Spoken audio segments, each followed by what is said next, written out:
അസ്സലാമു അലൈക്കും. Hi hello. ഇന്നത്തെ നമ്മുടെ വ്ളോഗിലോട്ട് എല്ലാവർക്കും സ്വാഗതം.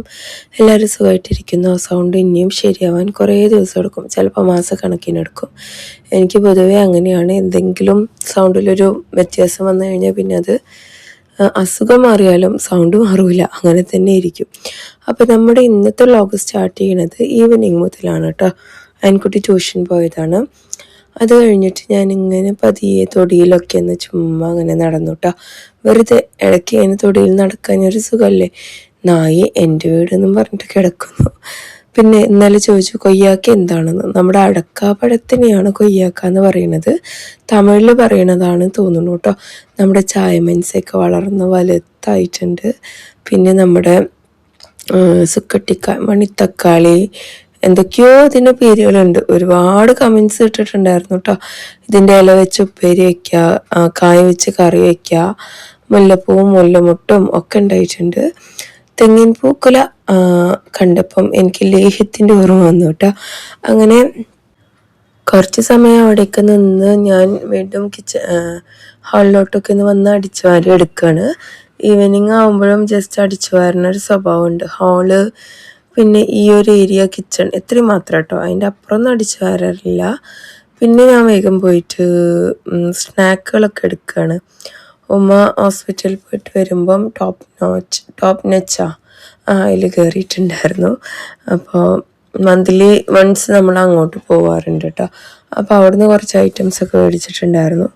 അതൊക്കെ എടുക്കുകയാണ്. എന്തൊക്കെയുണ്ടെന്ന് ഞാൻ കാണിക്കുന്നില്ല, എല്ലാം കൂടി ഒന്നും കാണിക്കുന്നില്ല. ജിലേബി ഉണ്ടായിരുന്നു, കുഞ്ഞു ജിലേബി. അപ്പോൾ അതെടുത്തു. പിന്നെ ഒരു പപ്പട വട എന്ന് പറഞ്ഞിട്ടൊരു സംഭവമുണ്ട്, അതും. അതിനുശേഷം എന്താണ് എല്ലാം ഓക്കെ അതൊക്കെ ഉണ്ടായിരുന്നു. ഇതെങ്ങനെ വീണ്ടും ഇവിടെ തന്നെ എത്തിയത്? ആ സ്നാക്കൊക്കെ എടുത്ത ശേഷം കേട്ടോ അവൻ പോയത്, അതാണ്. പിന്നെ വേഗം വന്ന് അതൊക്കെ കൊണ്ടുവച്ചു. ഇനി ചായ എല്ലാം ഉണ്ടാക്കണം. ഇനി എൻ്റെ സൗണ്ട് മാറിയെന്നും പറഞ്ഞ് കുറച്ച് ദിവസം എൻ്റെ ബ്ലോഗ് കാണാണ്ടിരിക്കരുത് കേട്ടോ. ഇങ്ങനെയൊക്കെ തന്നെ ആയിരിക്കും, കണ്ട് സപ്പോർട്ട് ചെയ്യണം. വയ്യാത്ത സമയത്ത് ഇങ്ങനെ മധുരമൊക്കെ കഴിക്കുമ്പോഴേ ഒരു പ്രത്യേക ഫീല് തോന്നാറുണ്ട് കേട്ടോ എനിക്ക്. കുറേ ടിപ്സൊക്കെ ഇന്നലെ കുറേ ആൾക്കാർ പറഞ്ഞു തന്നിട്ടുണ്ടായിരുന്നു. ചെറിയുള്ളിയും ശർക്കരയും സമം ചേർത്ത് രാവിലെയും വൈകുന്നേരം കഴിക്കുക, സൗണ്ട് ശരിയാകും. എനിക്ക് സൗണ്ട് പോയിരുന്നു. 2 ദിവസം ഇങ്ങനെ ചെയ്തപ്പോൾ ശരിയായി എന്ന് പറയുന്നുണ്ട്. ഇന്നൊന്ന് ട്രൈ ചെയ്യണമല്ലോ. ചെറിയുള്ളിയും ശർക്കരയാണ് അല്ലേ, നോക്കാട്ടോ എങ്ങനെയുണ്ട് എന്നുള്ളത്. പിന്നെന്താ, ശബ്ദം കേട്ടിട്ട് സങ്കടം തോന്നി. ചെറിയുള്ളി ശർക്കര കഴിച്ചാൽ ശബ്ദം മാറും. വേറൊരാളും അങ്ങനെ ഇട്ടിട്ടുണ്ട്. അപ്പം നമുക്കതൊന്ന് ട്രൈ ചെയ്ത് നോക്കണം എങ്ങനെയുണ്ട് എന്നുള്ളത്. പിന്നെ ഞാൻ വേഗം വന്നിട്ട് എന്താ പറയുക, ചായ വെച്ചിട്ടുണ്ടായിരുന്നു. ഇനി ചായ എല്ലാം കുടിക്കണം. അതിനുശേഷം എന്താ ചുമ്മാ കുറേ സമയം എഡിറ്റിങ്ങും കാര്യങ്ങളായിട്ട് ഇങ്ങനെ ഇരിക്കും. ഞാൻ എൻ്റെ ഈ ഒരു ഈവനിങ് ടൈമിൽ ജിമ്മിൽ പോകുന്നില്ലല്ലോ അപ്പോൾ ഈ ടൈമിലാണ് മാക്സിമം വീഡിയോസ് എഡിറ്റ് ചെയ്യാറ്. പൊതുവേ എല്ലാ ഷോർട്ട് വീഡിയോസ് കുറേ ക്രിയേറ്റ് ചെയ്യും, എന്നിട്ട് അതിന് ഒരുമിച്ചിരുന്ന് വോയിസ് ഓവർ കൊടുക്കും. പക്ഷെ ഇപ്പം ഞാൻ കൊടുക്കാത്ത എന്താ പറഞ്ഞാൽ ഈ സൗണ്ട് ഇങ്ങനെ ആയതുകൊണ്ടാണ്. വേണ്ടതിന് മാത്രം കൊടുത്തിട്ട് അപ്ലോഡ് ചെയ്യും. മറ്റേത് നമ്മൾ കുറേ കൊടുത്തു കഴിഞ്ഞാൽ സൗണ്ട് ശരിയായാലും ചിലപ്പോൾ അതിടുമ്പോൾ വീണ്ടും സൗണ്ട് മാറിയോ എന്നുള്ള കമൻസ് ആയിരിക്കുമല്ലേ വരിക. പിന്നെ ഞാൻ വേഗം വന്നിട്ട് പാത്രങ്ങൾ കഴുകാണ്ടായിരുന്നു, അതിനൊക്കെ ഒന്ന് കഴുകിയെടുക്കുകയാണ് കേട്ടോ. ചായപാത്രം, അയൻകുട്ടിയുടെ ലഞ്ച് ബോക്സ് അങ്ങനെയൊക്കെ ഉണ്ടായിരുന്നു. ഇന്നത്തെ ഉച്ചക്കത്തെ ഞാൻ ലഞ്ച് സ്പെഷ്യൽ ഉണ്ടാക്കിയത് ഞാൻ ജസ്റ്റ് വീഡിയോ എടുത്തിട്ടുണ്ടായിരുന്നു കേട്ടോ. ഇതിൽ തന്നെ ഇങ്ങനെ കൊടുക്കാമെന്ന് വിചാരിച്ചിട്ട്. അപ്പം ഇത് വീട്ടിൽ തന്നെ ഉണ്ടായ അവരൊക്കെയാണ് കേട്ടോ. നമ്മുടെ കസിൻ്റെ വീട്ടിൽ നല്ല ചെളുമ്പാണ്, അതായത് പിഞ്ച് മൂക്കാത്തത്, അങ്ങനെ പറഞ്ഞാൽ മനസ്സിലാവുമല്ലോ അല്ലേ. അപ്പോൾ ഇത് വെച്ചിട്ട് ഉപ്പേരി വെക്കണം. പിന്നെ കടല ഒന്ന് മസാല ആക്കിയിട്ടെടുക്കണം. അതിനുശേഷം ഞാൻ മുട്ടക്കറി ഉണ്ടാക്കാമെന്ന് വിചാരിച്ചു. നമ്മുടെ പാലക്കാട്ടുകാരുടെ സ്വന്തം സ്പെഷ്യൽ മുട്ടക്കറി. അപ്പോൾ കടല ഉപ്പിട്ടിട്ട് വേവിക്കാൻ വേണ്ടി വെച്ചു. അപ്പുറത്ത് ചോറും വേവിക്കാൻ വേണ്ടി വെച്ചിട്ടുണ്ട്. അമരയ്ക്ക ഉപ്പേരി വയ്ക്കാമെന്ന് വിചാരിച്ചിട്ടോ. അതായത് എണ്ണയിൽ ചെറിയുള്ളി, പച്ചമുളക്, കറിവേപ്പിലൊക്കെ ഒന്ന് താളിച്ചെടുത്തിട്ട് അങ്ങനത്തെ ഉപ്പേരിയാണ് കേട്ടോ. പിന്നെ കടലയുടെ വിസിൽ വന്നിട്ടുണ്ടായിരുന്നു. അപ്പോൾ 2 വിസിലും കൂടി അടിക്കട്ടെ പറഞ്ഞിട്ട് വെയിറ്റ് ചെയ്തു.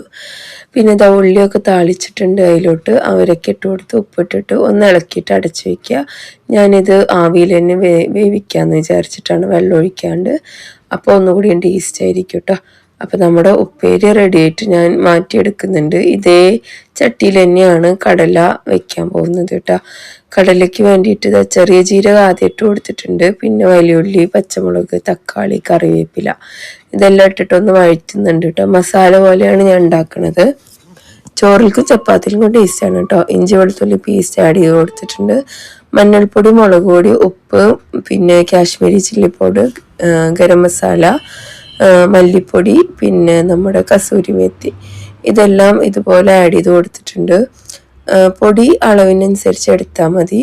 പിന്നെ വേവിച്ച കടല വെള്ളത്തോടെ ആഡ് ചെയ്ത് കൊടുക്കുന്നുണ്ട്. ഇനി ഇത് വറ്റിച്ചെടുക്കണം കേട്ടോ. നമുക്ക് ഡ്രൈ ആക്കിയിട്ട് എടുക്കുമ്പോഴാണ് അതിൻ്റെ ഒരു ടേസ്റ്റ് വരുള്ളൂ. അപ്പം ഞാനിത് അവിടെ അടച്ച് വെച്ചിട്ടുണ്ട്. ഇനിയിപ്പോൾ ഈ മസാല എല്ലാം കൂടെ ഒരുമിച്ചിട്ട് കുക്കറിൽ വേവിച്ചിട്ട് ഡ്രൈ ആക്കി എടുത്താലും നല്ല ടേസ്റ്റ് തന്നെയാണ്. തേങ്ങാക്കൊത്തൊക്കെ വേണമെന്നുണ്ടെങ്കിൽ ചേർത്ത് കൊടുക്കുക. ലഞ്ച് ബോക്സിലേക്കൊക്കെ ആക്കാൻ പറ്റുന്ന ഒരു സംഭവം കൂടിയാട്ടോ അത്. അങ്ങനെ നമ്മുടെ കടല മസാല റെഡി ആയിട്ടുണ്ട്. ഡ്രൈ റോസ്റ്റ് എന്നൊക്കെ വേണമെങ്കിൽ പറയാം കേട്ടോ. അപ്പം ഞാൻ ഇതൊരു പാത്രത്തിലോട്ട് മാറ്റിയെടുക്കുന്നുണ്ട്. ഇനി ഇതിൽ നമുക്ക് വേറൊരു സംഭവം കൂടി ഉണ്ടാക്കണം. പൊട്ടാറ്റോ ഒന്ന് ഫ്രൈ ചെയ്തിട്ട് എടുക്കണം കേട്ടോ. പിന്നെ നമ്മൾ മുട്ടക്കറിയാണ് ഉണ്ടാക്കുന്നത്, പുളി ഒഴിച്ച മുട്ടക്കറി കേട്ടോ. എണ്ണ ഒഴിച്ച് കൊടുത്തിട്ടുണ്ട്. ഉലുവയും ജീരകവും ഇട്ടൊന്ന് പൊട്ടിച്ച ശേഷം ചെറിയ ഉള്ളി, തക്കാളി, അതുപോലെ കറിവേപ്പില ഇട്ടിട്ട് ഇതൊന്ന് വഴറ്റിയെടുക്കണം കേട്ടോ. അതിനുശേഷം ഞാൻ ഇതിലോട്ട് ഇഞ്ചി വെളുത്തുള്ളി പേസ്റ്റ് ആഡ് ചെയ്ത് കൊടുക്കുന്നുണ്ട്. പിന്നെ മഞ്ഞൾപ്പൊടി, മുളക് പൊടി, മല്ലിപ്പൊടി ഇത് 3 പൊടികളാണ് ആവശ്യം കേട്ടോ. 1/4 സ്പൂൺ മല്ലിപ്പൊടി, മഞ്ഞൾപ്പൊടി, 1/2 സ്പൂൺ മല്ലിപ്പൊടി, 1 സ്പൂൺ മുളക് പൊടിയും, അതായത് 2 കൂടെ 1/2 സ്പൂൺ എടുത്തിരിക്കുന്നത്. 2 കൂടെ 1 സ്പൂൺ, 1/2 സ്പൂൺ കാശ്മീരി ചില്ലി പൗഡറും 1/2 സ്പൂൺ മുളക് പൊടിയായിട്ട് എടുത്തിട്ടുള്ളത്. പിന്നെ ഇച്ചിരി വെള്ളം ഒഴിച്ച് ഉപ്പിട്ടിട്ട് ഈ മസാല ഒന്നും വേവട്ടെ. അപ്പോഴേക്കും ഞാൻ പുളി ഇവിടെ പിഴിഞ്ഞൊഴിച്ചിട്ടുണ്ട്. നമ്മുടെ മീൻ കറിക്ക് വേണ്ട പുളിയാട്ടോ വേണ്ടത്. അപ്പോൾ അത് ഒഴിച്ചു കൊടുത്തിട്ടുണ്ട്. ഒന്ന് തിളച്ച് വരുമ്പോഴത്തേക്കും നമ്മുടെ തേങ്ങയും കൂടി ആഡ് ചെയ്ത് കൊടുക്കുക കേട്ടോ. അപ്പോൾ കൺസിസ്റ്റൻസി നിങ്ങളുടെ ഇഷ്ടത്തിനനുസരിച്ച് ചേർത്ത് കൊടുക്കുക. ഒന്ന് തിള വരുമ്പോഴേക്കും മുട്ട പൊട്ടിച്ചിട്ട് ഇതുപോലെ ഒഴിച്ചു കൊടുക്കുക. ഇനി ഇളക്കരുത്. 5 മിനിറ്റിന് ചെറിയ തീയിൽ അടച്ച് വെച്ച് വേവിക്കണം. അത് കഴിഞ്ഞ് നോക്കുമ്പോഴത്തേക്കും നമ്മുടെ എഗ്ഗ് ഇതുപോലെ ഓരോന്നോരോന്നായിട്ട് അവിടെ വെന്ത് കിടന്നിട്ടുണ്ടാവും. ചിലപ്പോൾ വൈറ്റിൻ്റെ ഒക്കെ പീസ് പോയിട്ടുണ്ടാവും, എന്നാലും കുഴപ്പമില്ല. ഈ മുട്ടക്കറിക്ക് പ്രത്യേക ഒരു ടേസ്റ്റാണ് കേട്ടോ. അപ്പോൾ നമ്മുടെ ഇന്നത്തെ സ്പെഷ്യൽ ഇതൊക്കെയായിരുന്നു. പിന്നെ ഈവനിങ് ഞാൻ ചായ എല്ലാം കുടിച്ച ശേഷം ഫിലിം എക്കോ മൂവിയില്ലേ അത് കാണാൻ വേണ്ടിയിരുന്നു കേട്ടോ. സൂപ്പർ മൂവി, എനിക്ക് ഭയങ്കര ഇഷ്ടമായി.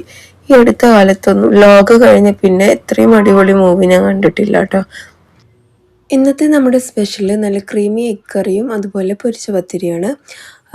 എഗ് കറി ഉണ്ടാക്കാൻ വേണ്ടിയിട്ട് വലിയുള്ളി, അതുപോലെ തക്കാളി, ഇഞ്ചി വെളുത്തുള്ളി പേസ്റ്റ്, കാഷ്യൂ, അതുപോലെ തേങ്ങയൊക്കെ നമുക്ക് നന്നായിട്ട് അരച്ച് പേസ്റ്റാക്കി എടുക്കുന്നുണ്ട്. പിന്നെ എണ്ണ ചൂടാക്കി സ്പൈസസ് ഇട്ട് കൊടുക്കുക. അരച്ച അരപ്പും കൂടെ ചേർത്ത് നന്നായിട്ടൊന്ന് ഇളക്കി മല്ലിപ്പൊടി, മുളക് പൊടി, മഞ്ഞൾപ്പൊടി, ഗരം മസാല, ചിക്കൻ മസാല, കസൂരി മേത്തി, ഉപ്പ് ഇതെല്ലാം കൂടെ ചേർത്തി കൊടുക്കുക കേട്ടോ. ഇതിൻ്റെയൊക്കെ കറക്റ്റ് അളവും കാര്യങ്ങളൊക്കെ ആയിട്ട് നമ്മുടെ യൂട്യൂബ് ചാനലിൽ വ്ളോഗ് ഉണ്ട്, കാണാത്തവരുണ്ടെങ്കിൽ അവിടെ പോയി കണ്ട് സപ്പോർട്ട് ചെയ്യുക. പിന്നെ ഇതാ കുറച്ച് വെള്ളം ഒഴിച്ചിട്ട് നന്നായിട്ട് തിളപ്പിച്ചെടുക്കണം. എഗ്ഗ് പുഴുങ്ങിയതും കൂടെ ആഡ് ചെയ്ത് കൊടുക്കുന്നുണ്ട്. ഇത് നന്നായിട്ടൊന്ന് തിളച്ച് വരട്ടെ, എണ്ണയൊക്കെ തെളിഞ്ഞ് വരട്ടെ കേട്ടോ. ഒന്ന് കുറുകിയും കൂടി വരട്ടെ. പിന്നെ നമ്മുടെ പുട്ടുപൊടിയിലാണ് ഞാൻ ഇന്ന് പൊരിച്ച പത്തിരി ഉണ്ടാക്കുന്നത്. ഉപ്പിട്ടിട്ട് തിളച്ച വെള്ളം നമ്മൾ ഒഴിച്ചു കൊടുക്കുമ്പോൾ നോക്കി നോക്കി ഒഴിക്കണേ, ഒരുപാട് വെള്ളം ആക്കരുത്. പിന്നെ തേങ്ങ, ചെറിയുള്ളി, വലിയ ജീരകം ഒന്ന് ചതച്ചെടുത്തിട്ട് ഈ പൊടിയിലോട്ടാക്കി വെള്ളം ഇനി വേണമെന്നുണ്ടെങ്കിൽ അതിനനുസരിച്ച് ഒഴിച്ച് ഇതുപോലെ മാവാക്കിയിട്ട് കട്ട് ചെയ്തെടുക്കുക കേട്ടോ. ഇനി നമുക്ക് എണ്ണയിലിട്ടിട്ട് പൊരിച്ചെടുക്കാം. ശരിക്കും പറഞ്ഞാൽ ഇത് വെറുതെ കഴിക്കാൻ തന്നെ നല്ല ടേസ്റ്റാണ് കേട്ടോ. പിന്നെ കോഴിക്കറിയും ബീഫൊക്കെ ഉണ്ടെങ്കിൽ അതും അടിപൊളിയാണ്. ഞാൻ എന്തായാലും ഇന്ന് ഇവിടെ എഗ് കറിയിലാണ് കേട്ടോ.